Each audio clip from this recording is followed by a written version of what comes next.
Hi guys, maing buntag. I'm still wearing my night guard. Excuse that. I am wearing my Hottie Diary shapewear dress because I wanted to wear something. Dili ra po duster.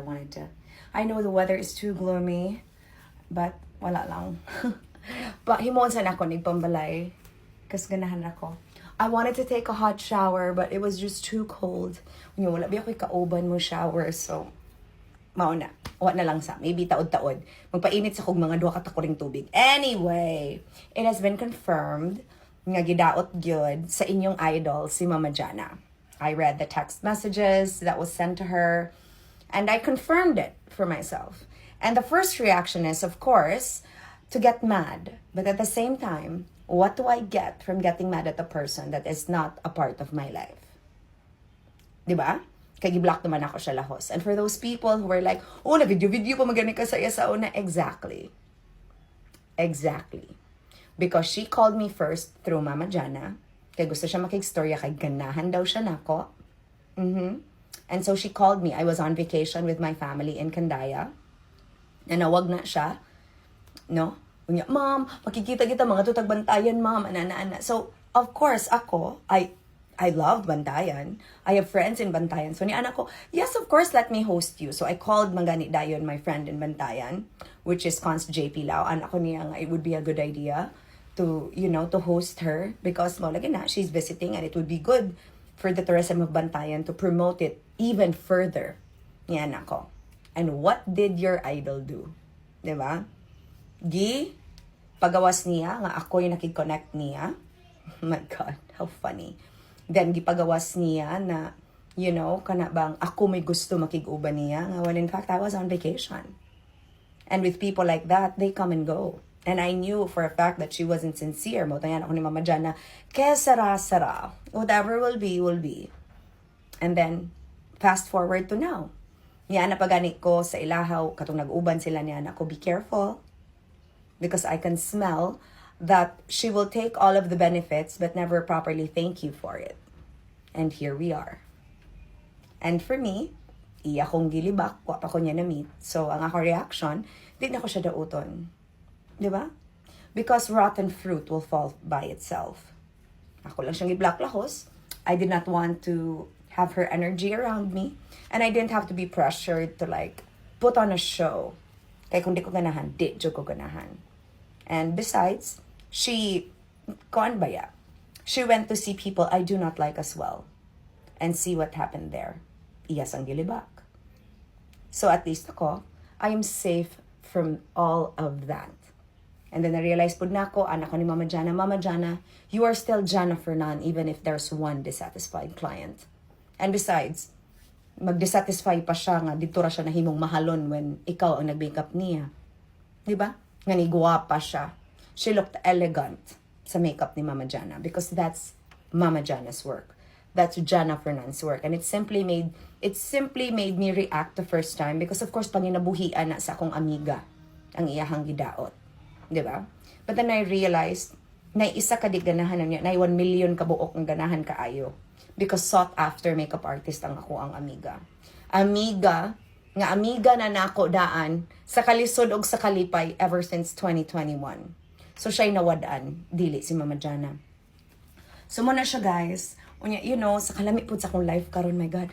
Kahago mag-invite og negativity nga ingon ana sa akong life.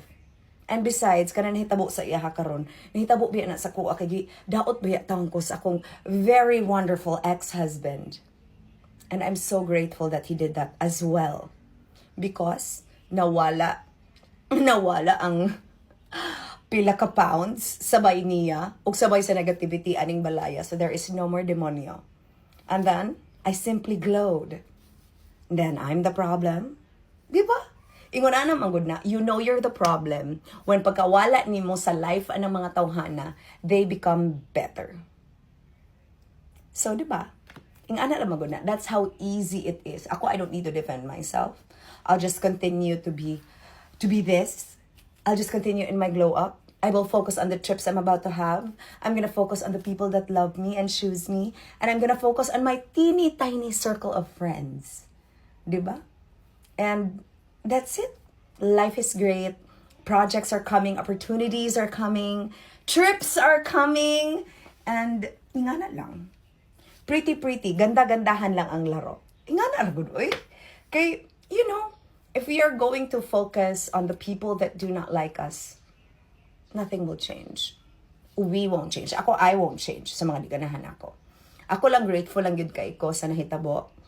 Not because of anything. Grateful ko it's because of one teeny tiny block button that saved me from the entirety of this drama. And since iyang hilabtan si Mama Jana, akong balikon, siya may nawadaan. So there's no use. Awayon pa siya. Kana palang daan, pildi na siya nga nawala sa iyang life si Mama Jana. Kaya kato di gito pa utang. Di yun. And, di ba? At least nawadaan pod me o potential friend nga hulamang migsani na nga di na ibalik. Mas shock na lamig na days balik bayon box. But anyway, okay ra to. There's more clothes to be bought. There's more kanang opportunities to meet new people, to connect with higher value people in the future. Not a good na. You lose some, but you win a lot. Ingat! It is an absolute blessing to see that I had been saved from drama just because of a simple block button. It is an absolute blessing in my part to realize that focusing on myself instead of getting affirmation from people saved me from the unnecessary drama that currently fills your walls. It is an absolute blessing to belong to a tiny dot instead of a very big friend group wherein one will talk shit about the other. That simply doesn't exist in the friend group that I do have. Friend groups, for that matter. It is an absolute blessing to realize that the simple block button has saved me from unnecessary stress. Because when I realized that what happened in 2022 cannot happen to me again in 2026, it is the biggest blessing to say no to a person I just don't want to be associated with. Hi guys, I'm now back in Cebu and I was supposed to go to Infinite Glow Aesthetic Center to update my baby batang and my baby butt. But it's the second day of my period, so I can't really get anything done, which I'm also happy about, because it would mean that I can wear bikinis comfortably in Bali and confidently and comfortably wear bikinis in Bali without having to deal with like tampons or anything like that. So I'm so excited for that too. I also can't wait for Tony to come home. I'm really excited for him to come home because, of course, at least now I'm here waiting for him. So that's why I'm still here sa baba. So I'm not gonna wait in my room, so that when he comes through the door is also open. He can see me be here. So yeah, I'm just really happy to be home, and I will be spending time with Tony until I have to leave on the 11th. Ingat!